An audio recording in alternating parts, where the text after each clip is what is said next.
Okay, next today class is arrays in C++. Okay, here you can see C++ arrays. We will learn to work with arrays. We will learn to declare, initialize, and access array elements in C++ program with the help of example. In C++, an array is available that can store multiple values of the same type. Okay, an array is a variable that can store multiple values of the same type. For example, suppose a class has 27 students. A class has 27 students, and we need to store the grades of all of them. Okay, instead of creating 27 separate variables, we can simply create an array. See here, double grade 27. Okay, here grade is an array that can hold a maximum of 27 elements of double type. In C++, the size and type of arrays cannot be changed after its declaration. When we can declare an array, that is can't change. Okay, when we can change the after change, we can't change it after its declaration. When we can declare that array 27, we can't change that one. Okay, next declaration of array you can see on declaration of array. Okay, data type, array name, array size. Data type, array name, array size. For example, int okay x 6. Here you can see int is the integer data type, array name is x, size of array is 6. Okay. Here int type of element to be stored. Okay, int is type of element to be stored, x name of the array, and 6 is size of array. 6 is a size of array. Okay, in array definition nothing but array is a variable that can store multiple values of the same type. That can store the multiple values of a same type. Okay, next see here. Okay, array members. Next array ins indices. Array indices and array members. Okay, this is zeroth indices, first indices, second indices, third, fourth, fifth. Indices starting from 0, and here also array member position starting from 0, x of 0, x of 1, x of 2, x of 3, x of 3, x of 4, x of 5. Okay, x nothing but array name. Okay, these are the positions of that element. 1, 0, 1, 2, 3, 4, 5. These are the positions of that element. Okay, here in this array we can store 6 elements at a time. Okay, those 6 elements are same data type. Those 6 elements are same data type. Okay, few things to remember. The array indices start with 0, meaning x of 0 is the first element stored at index 0. Okay, indices start with 0, meaning x of 0 is the first element stored at index 0. Okay, if the size of an array is n, the last element is stored at index n minus 1. In this example, x of I is the largest element. Element of an array have consecutive addresses. Consecutive addresses. Okay, for example, suppose starting address of x of 0 is 2120d, then the address of the next element x of 1 will be 2124d. Okay, the address of x of 2 will be 2124d, 8d, and so on. Okay, here the size of each element is increased by 4. Here, size of each element is increased by 4. This is because the size of int is 4 bytes.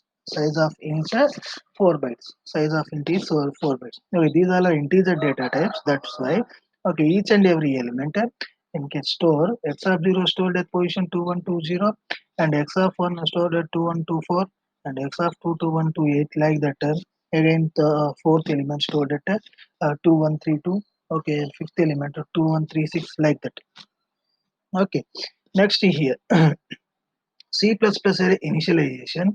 In C++, it's possible to initialize an array during declaration.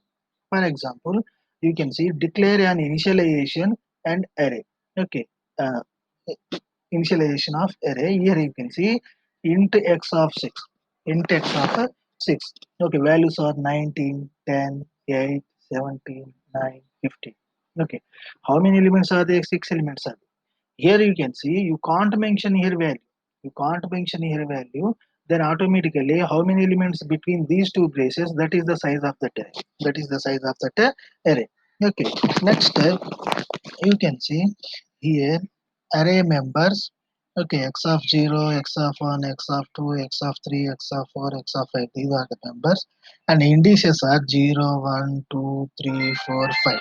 Okay, C++ array elements and their data. Another method to initialize array during declaration, you can see declare and initialize an array int x is equal to curly braces. Between curly braces you can mention there these values. Okay, here we have not mentioned the size of the array. Okay, in such cases the compiler automatically compute the size. Okay, automatically computes the size. Here mention the size. Okay, but here we can't mention the size. Then also the compiler can automatically compute. Okay, what is the size of that array. Okay. Next, C++ array with empty members. With the empty members. Okay, empty members nothing, but here you can see in C++, if an array has a size n, we can store up to n numbers of elements in the array. However, what will happen if we store less than n numbers of elements? Suppose you can store only 3 elements in the array, int x of 6, 19, 10, 8. Here the array X has the size is 6. However, we have initialized it with only 3 elements. With only 3 elements. In such cases, the compiler assign random values to the remaining places. Okay, oftentimes this random value is simply 0. This okay, often this random value is 0. The 6 elements are there, 19, 10, 8, 3 elements are there, remaining 3 elements it assign 0. Okay, that is empty number. Okay, here you can see, okay, x of 6 is equal to 19, 10, 8. Array members 0, 1, 2, 3, 4, 5. Array indices 0, 1, 2, 3, 4, 5. Okay, empty array members are automatically assigned the value. These three are the empty. Okay, in array size is 6, but we are assigning only 3 elements. Those 3 elements are assigned x of 0 position, x of 1 position, x of 2 position. Remaining 3 positions assigned 0 value. Okay, that is empty array. Okay, how to insert and print array elements you can see here. Int marks of 5. Okay, 19, 10, 18, 17. Change the fourth element to 9. Okay, then marks of 3, 9. Okay, take input from the user. Okay, store the value at third position. C in greater than marks of 2. Okay, take input from the user and insert at ith position. Okay, C in marks of I minus 1. Okay, print the first element of the array. Okay, C out less than marks of 0. Print the element of the array. C out marks of I minus 1. Suppose you can change the position, element you can change, which element you can change. Okay, that element position you can find out and you can remove the position only. Okay, you directly you can't remove the element. Okay, by using positions only you can change the elements. You can change the replace the elements. Okay, next here you can see display array elements. Display array elements. Okay, include IO stream. Okay, using namespace std int main. Here number is a okay, number is array. Here array name is numbers. Okay, size of array is 5. Okay, array name is number, size of array is 5. Okay, 7, 5, 6, 12, 35. Okay, see out the numbers are. Okay, printing array elements using range based for loop. Okay, here constant int.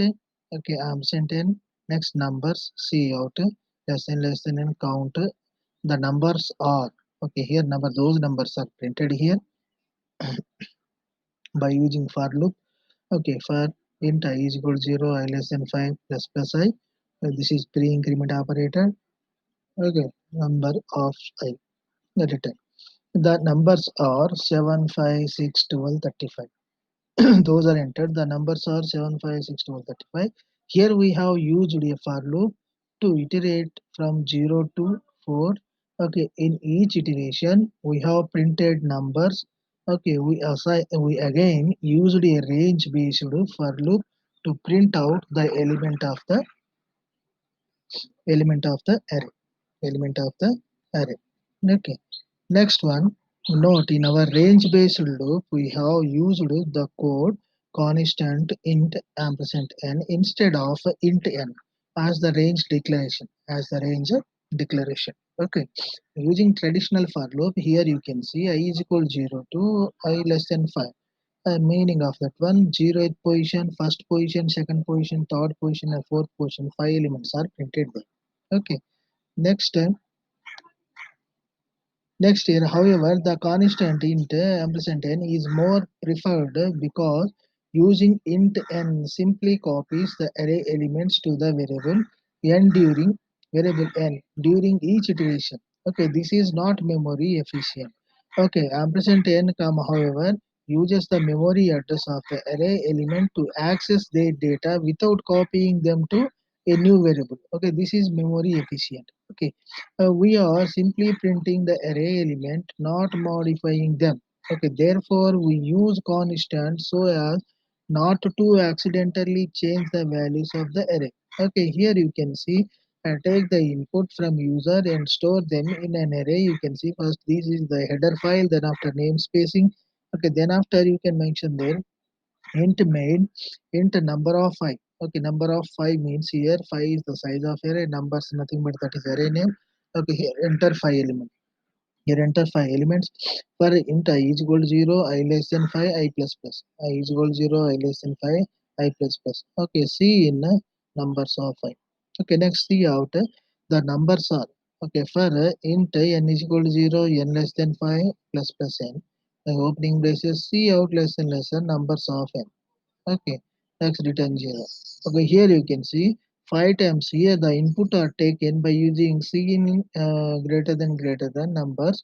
Okay, insertion operator here by using insertion operator and for loop we can print the array elements. Here taking the elements from keyboard, here printing the elements. Okay, and displays those elements on that monitor. Okay, here integer data type array name is numbers and size of array is 5. Oh, size of array is 5 and name of the array is numbers and data type is integer data type values are here. Okay, next output you can see enter 5 numbers. Okay, 11, 12, 13, 14, 15. Okay, then enter key, you can press enter key.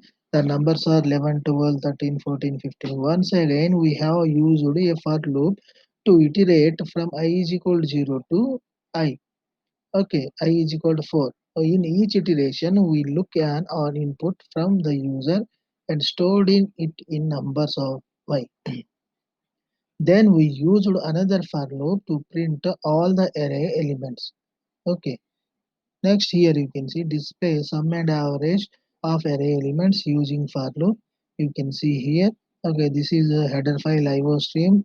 Next name UFA, next main function, then after double numbers is equal to 7, 5, 6, 12, 35, 27. Next double sum is equal to 0, double count is equal to 0, and double average. Okay, these all are variable declarations. Variable declarations are over. Then after see out the numbers are. For a constant double percent and colons numbers and here see out 10. Okay, what are the values are there? Those values you can sum and average. Okay, next calculate the sum. Sum plus is equal to n means sum is equal to sum plus n. Sum plus is equal to n means sum is equal to sum plus n. Next count plus plus count here. Here sum the value. Okay. Next here average the value. Okay. How we can average? Average is equal to sum by count.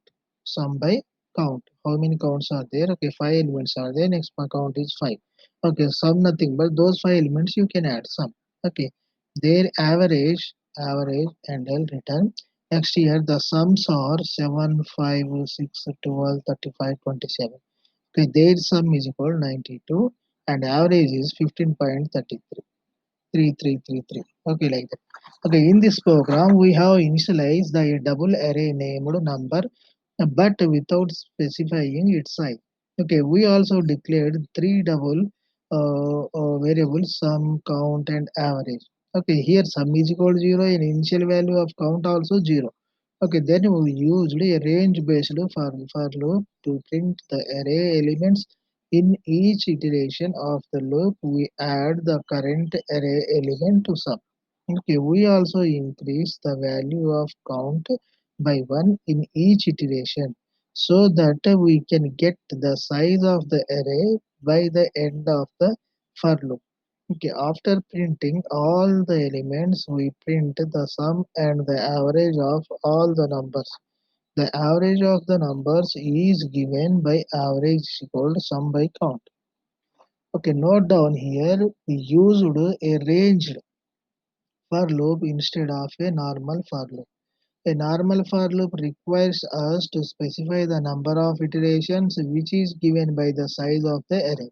But a ranged for loop does not require such specifications. Okay, array out of bounds. You can see now array out of a bound. If we declare an array of size 10, then array will contain elements from index 0 to 9. Okay, however, if we try to access the element at index 10th or more than 10, it will result in undefined behavior. Okay, what is the meaning of this one? First, starting initial value is 0 and the ending value of position of that element is last n element is n minus 1. Okay, that's why you can take here those values. Okay, next here 10 size is the 10. Okay, starting from 0 to 9. Next, multi-dimensional arrays. Okay, in multi-dimensional arrays, you can see. Okay, we will learn about multi-dimensional arrays in C++, more specifically how to declare them, access them, and use them efficiently in our program. Okay, in C++, we can create an array of an array known as multi-dimensional array. Okay. Next, for example, multi-dimensional array int x of 3, 4. Here x is a two-dimensional array. It has hold maximum of 12 elements. We can think of this array as a table with three rows and each row has four columns as shown below. Okay, three rows. One, two, three rows are there, and each row has four columns. Column one, column two, and column three, column four. Next, first column, first this position of element is x00, and second one x01, x02, x03. Okay, in this first zero is the row, and second zero is the column. Okay, here first row is zero, and second column is one.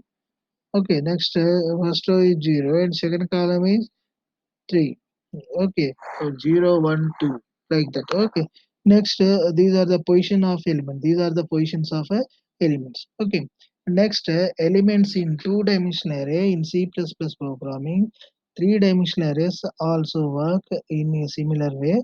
For example, you can see here float of x243. This array x can hold a maximum of 24 elements. Okay, we can find out the total number of elements in the array simply by multiplying its dimensions. Okay, what are the dimensions are there? Those by dimensions multiplied each other, then we got the how many elements in the array. Okay, next multi-dimensional array initialization. Like a normal array, we can initialize multidimensional array in more than one way. In more than one way. Okay, initialization of two-dimensional arrays. Initialization of two-dimensional arrays. Here you can see in inter test two of three next two threes are six. So six elements are there. The above method is not preferred. A better way to initialize this way with the same array elements is given below. Okay, here you can see int test of 2 3. Int test of 2 3 means 2 3s are 6. Six elements are there 2, 4, 5, 9, 0, 19. Okay, those elements are there. Okay, this array has two rows and three columns. Two rows and three columns, which is why we have two rows of elements with three elements each. Okay, 3 2 is 6 here. Initializing a two-dimensional array in C++. You can see here initialization of three-dimensional array. A int test of 2 3 4. Here you can see 2 3 is 6, 6 4 is 24. Okay, total 24 elements are there. Not you can check. Okay, 3 1 3 4 5 6 7 8 9 10 11 12 13 14. Next 15, 16, 17, 18, 19, 20, 21, 22, 24. 24 elements are there. Those 24 elements are arranged in different order. This is not a good way of initializing three-dimensional array. A better way to initialize this array is 2, 3, 4. Here you can see 3, 4, 2, 3, first, second, third. Okay. What is this one? This one first row. This one first row. Okay. On that first row, okay, three columns are there, and three columns inside each and every column. Again, four columns are there. Okay. Next, two-dimensional array program. You can see, okay, using namespace std int main, okay, int test 3 2, okay, 2 comma minus 5, 4 comma 0, and 9 comma 1. Three rows are there. Again, two columns are there. Okay. Here, use of nested for loop. You can see use nested for loop for int j is equal to 0, j less than 2, j plus plus. Okay. See how to test less than I, here less than j, here those I and j values are printed here, and that loop you can see here.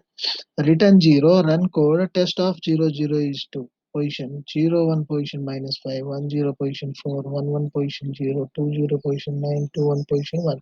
In the above example, we have initialized a two-dimensional int array named test that has three rows and two columns. Here we have used the nested for loop to display the array elements. The outer loop from I is equal to 0 to I is equal to 2 access the rows of the array. Access the rows of array. The inner loop for j is equal to 0, j is equal to 1 access the column of the array. Finally, we print the array element in each iteration. Okay. Taking input for two-dimensional arrays, you can see here IO stream. Okay, using namespace std int main function int numbers 2 3, see out, enter six numbers. Enter six numbers. Storing user input in the array. Okay, for int I is equal to 0, I less than 2 plus plus I. Okay, for int j is equal to 0, j less than 3 plus plus I. Okay, see in numbers of ij. Numbers of ij. Next, see out the numbers are. Okay, printing array elements for int I is equal to 0, I less than 2 plus plus I. Here int j is equal to j less than n plus plus I. Okay, here numbers of I of j. Numbers of ij. Okay, n. Return 0, run. Okay, here the numbers are number 0 0 1, next 0 1 position 2, and 0 2 position 3, 1 0 position 4, 1 1 position 5, 1 2 position 6. Here we have used nested for loop to take the input of the second array. Once all the input has been taken, we have used another nested for loop to print the array members. Okay, three-dimensional arrays here you can see. In three-dimensional array, this array can store up to 12 elements. 2 into 3 into 2 means 2 3s are 6, 6 are 12. Okay, on the 12 elements, 1, 2, 3, 4, 5, 6, first one, and 7, 8, 9, 10, 11, 12, second one. Okay, displaying the values with proper index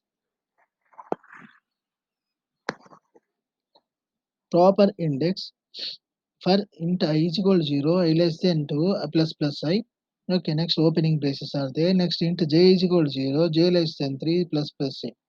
For int k is equal to 0, k less than 2 plus plus k. Okay, see how to test I, j, and k values are printed here. By using those values, test I, j, k values here. T of 0 0 0, test of 0 0 position 1, test of 0 0 1 position 2, test of 0 1 0 position 3, test of 0 1 1 position is 4. Okay, next 0 2 0 0 2 1. Okay, next 1 0 0 1 0 1 1 1 0 1 1. Next 1 2 0 1 2 1 12. Okay, like that here the basic concept of printing elements of a third array is similar to that of second array. Okay, however, since we are manipulating three dimensions, we can use a nested for loop with three total loops instead of just two, as we can see, okay, the complexity of the array increasing exponentially with the increase in dimensional array. Okay, see here the starting of this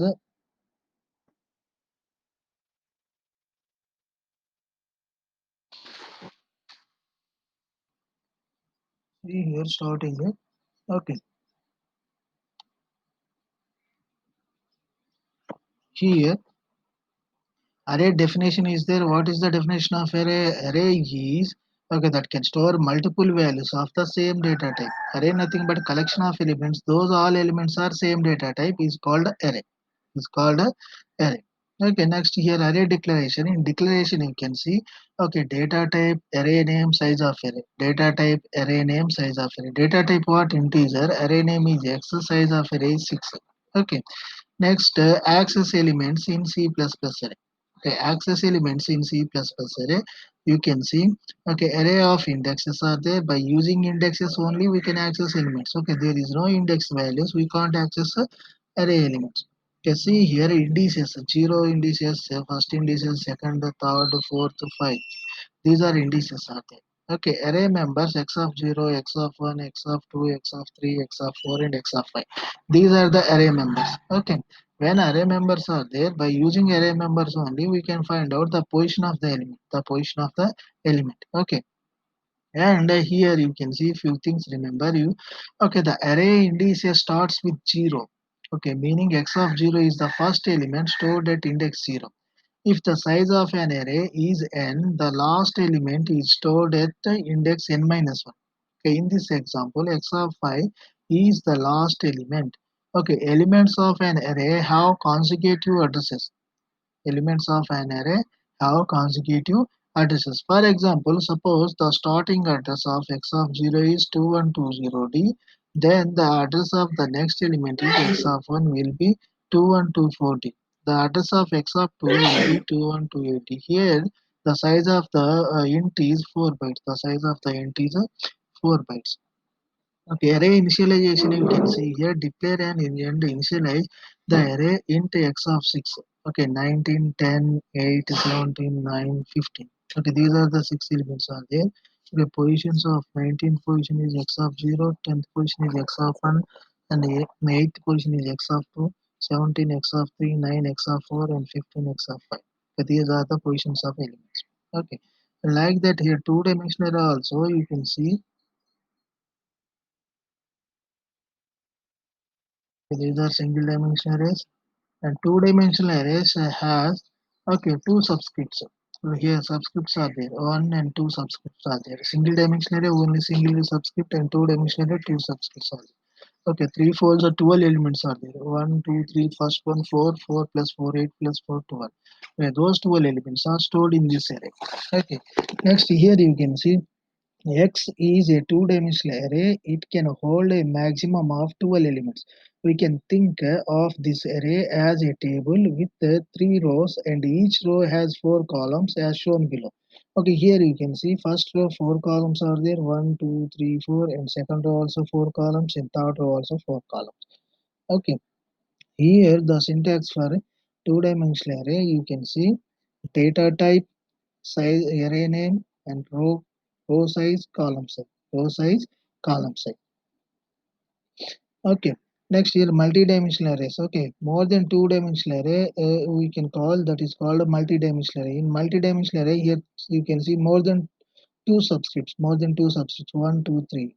The here three subscripts are there. That's why this is called a multi-dimensional arrays or okay.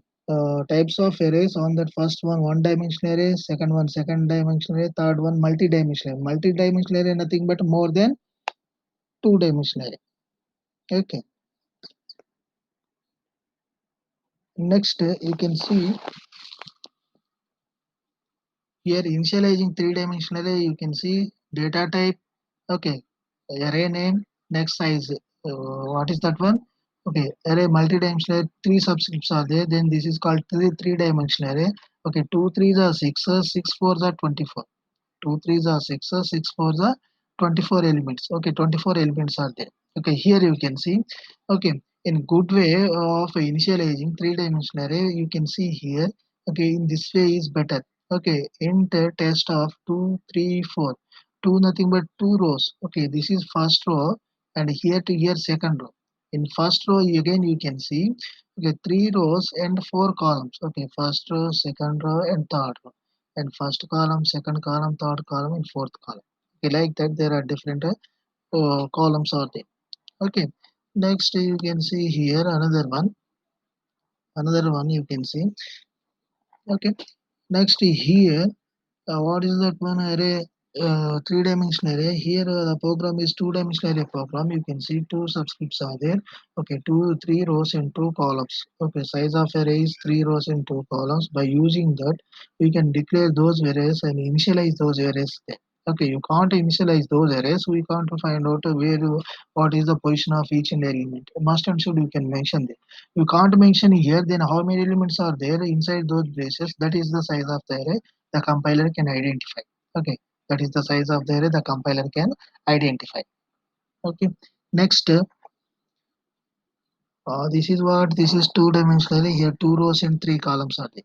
Two rows and three columns are there. First row and second row, first column, second column, and third column. Okay, in first column, first element, first row, first column element two, and first row, first second column element four, and first row, third column element five, and for second row, first column nine, second row, second column zero, and second row, third column 90. Okay, next class is over.